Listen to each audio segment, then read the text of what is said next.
आज आप लोगों के लिए हम लेकर आए हैं YBR। इसका इंजन जो है वो सिंगल ओवरहेड, पहला गियर फ्रंट की तरफ, 4 गियर है वो रिवर्स, सेल्फ स्टार्ट और किक स्टार्ट। फ्यूल टैंक की कैपेसिटी जो है, इसका जो हेडलाइट बल्ब है, फ्रंट सस्पेंशन है वो, इसका जो टायर साइज है, रेयर सस्पेंशन और टायर की रेयर टायर साइज है, जो ड्राई वेट है वो भी काफी अच्छी क्वालिटी में है। और इस बाइक को मैंने 73,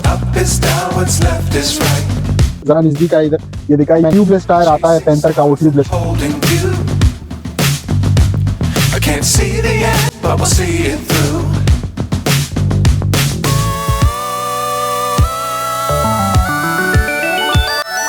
Flying, get on board. We're smiling. बिस्मिल्लाहिर्रहमानिर्रहीम। अस्सलाम वालेकुम फ्रेंड्स, उम्मीद करते हैं आप सब लोग खैरियत से होंगे। और आज आप लोगों के लिए हम लेकर आए हैं YBR G 2016 मॉडल का एक रिव्यू। सबसे पहले इसके इंजन की बात करते हैं तो इसका इंजन जो है वो single overhead camshaft air cool technology से बनाया गया है। इसके 5 गियर्स है, पहला गियर फ्रंट की तरफ लगता है और बाकी जो 4 गियर है वो रिवर्स की तरफ लगते हैं। गाइस, इसमें 2 ऑप्शन दिए गए हैं, सेल्फ स्टार्ट और किक स्टार्ट, दोनों ऑप्शन इसमें मौजूद है। इसके जो इग्निशन सिस्टम है वो 12 वोल्ट DC CDI सिस्टम है। फ्यूल टैंक की कैपेसिटी जो है वो 13 लीटर है और सीट हाइट जो है वो 785 मिलीमीटर है। व्हील बेस इसका जो है 1295 मिलीमीटर है और ग्राउंड क्लियरेंस इसकी बहुत अच्छी है, 145 मिलीमीटर ग्राउंड क्लियरेंस है। इसका जो हेडलाइट बल्ब है वो हेलोजन बल्ब है और इसके जो फ्रंट सस्पेंशन है वो telescopic oil spring oil dipper है। और इसी तरीके से इसका जो टायर साइज है फ्रंट वाला, ये है 318 का। रेयर सस्पेंशन और टायर की तरफ अगर हम जाते हैं तो इसका जो रेयर सस्पेंशन है वो swing arm coil spring oil dipper है और इसका जो रेयर टायर साइज है वो 90-90-18 का है। और इस बाइक का जो ड्राई वेट है वो तकरीबन 113 kg है। अगर इसके टैंक में आप फ्यूल डालते हैं, क्योंकि इसकी कैपेसिटी तकरीबन 13 लीटर की कैपेसिटी है और इसमें जो इंजन ऑयल वगैरह आप डालते हैं, बाकी सेफ गार्ड वगैरह और ये छोटी मोटी चीज़ें आप लगा लेते हैं, तो इसका जो वेट बन जाता है वो तकरीबन 130 या 125 से अबाव बन जाता है। और इसके जो सीट इन्होंने दिया हुआ है वो भी काफ़ी अच्छी क्वालिटी में है और इस पे 2 बंदे बैठ सकते हैं, तीसरा बंदा इस पे नहीं बैठ सकता। और इसी तरीके से इसका जो टैंक है वो अभी थोड़ा ऊपर की तरफ दिया है, तो ये फैमिली बाइक नहीं है, आप इस पे अपने साथ जो है ना बच्चे वगैरह नहीं बिठा सकते।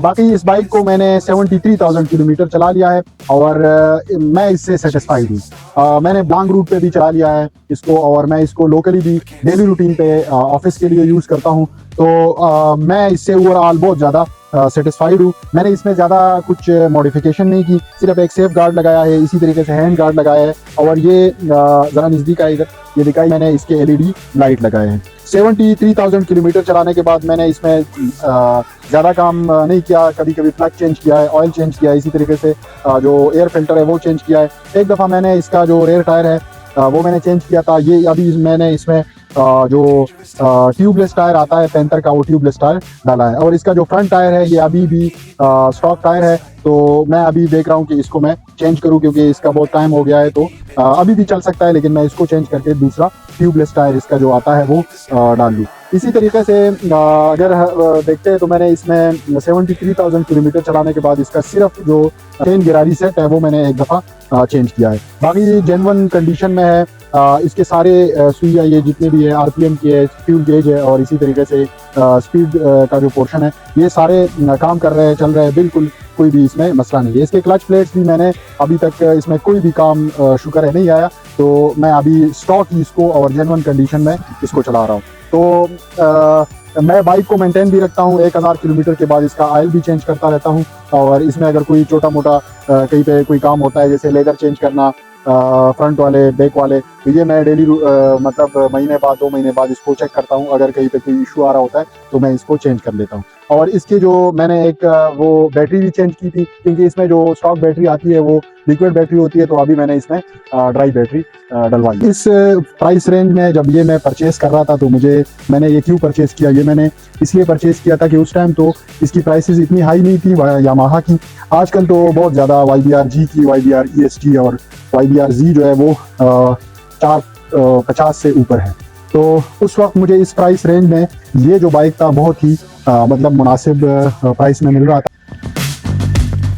What's up is down. दूसरा मैंने इसको क्यों प्रेफर किया था, जो मेरे पास ऑप्शंस थे मार्केट में कि मैं या तो CG 125 परचेज कर लूँ या सुजुकी 150 है, सुजुकी GD 110 भी आता है उसमें, लेकिन मैंने इसलिए ये प्रेफर किया था कि एक तो इसका जो शेप है वो मुझे बहुत अच्छा लगा।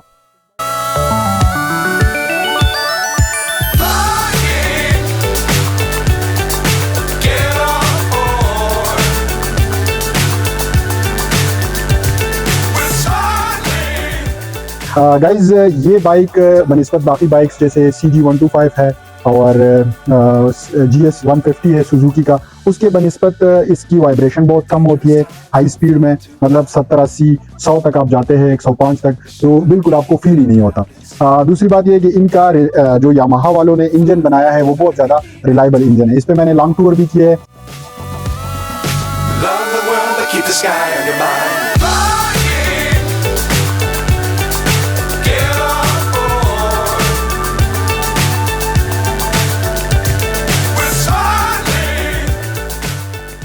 दूसरी इसको जो इसकी जो अच्छी बात है, इसकी थोड़ा सा अंडर पावर ये बाइक चलाते हुए आपको फील होगा, लेकिन जब आप इसको 70 80 के ऊपर लेकर जाएंगे और उसके बाद आप उसको थ्रॉटल देंगे, स्पीड अप करेंगे, तो ये बिल्कुल भी जो है ना आपको तंग नहीं करेगा। एवरेज मैं इसका आपको बताऊं तो ये मुझे लोकली जैसे मैं डेली रूटीन में चलाता हूं तो 50 तक मुझे एवरेज देता है पर लीटर, और दूसरा अगर लॉन्ग रूट पे लेकर जाता हूं तो 60 65 तक, ये अगर मैं इसको आराम से चलाऊं और एहतियात से चलाऊं तो 60 65 तक मुझे एवरेज देता है। ओवरऑल इसका जो रिव्यू है या ओवरऑल इसकी जो मैं आप इसको नंबर दूंगा तो 10 में से मैं इसको 9 नंबर दूंगा, क्योंकि ये रिलायबल इंजन है, रिलायबल गाड़ी है और आप इसको हर जगह पे लेकर जा सकते हैं और इसके सफ़र को आप एंजॉय करेंगे। बाकी गाइज जैसे आपको पता होगा कि बाइक जब आप रखते हैं तो वो मेंटेनेंस मांगती है, उसकी मेंटेनेंस करनी पड़ती है, तो बाकी तो छोटी मोटी मेंटेनेंस मैं इसकी करता रहता हूँ। तो ओवरऑल जो 72,000 किलोमीटर मैंने इसको चलाया है तो मुझे इसमें अभी तक कोई भी बड़ा इशू नहीं आया है जिसकी वजह से इसने मुझे तंग किया हो। हाँ, इसका मैंने एक दफ़ा कोन सेट जो है ना वो मैंने डाला था, क्योंकि ये खड्डे वगैरह में जब ये चलाता था तो यहाँ से एक थोड़ी सी हल्की सी आवाज़ आती थी, तो इसका कोन सेट मैंने नया डलवाया है। अभी इसमें मैं टूरिंग के लिए इसको तैयार कर रहा हूँ।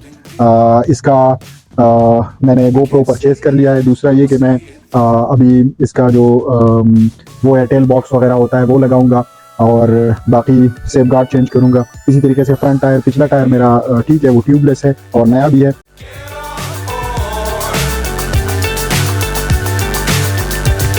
We're starting. On top of the world. अच्छा गाइज, उम्मीद करते हैं आपको हमारा ये व्लॉग भी पसंद आया होगा। लाइक शेयर और सब्सक्राइब जरूर करें। अल्लाह हाफिज़।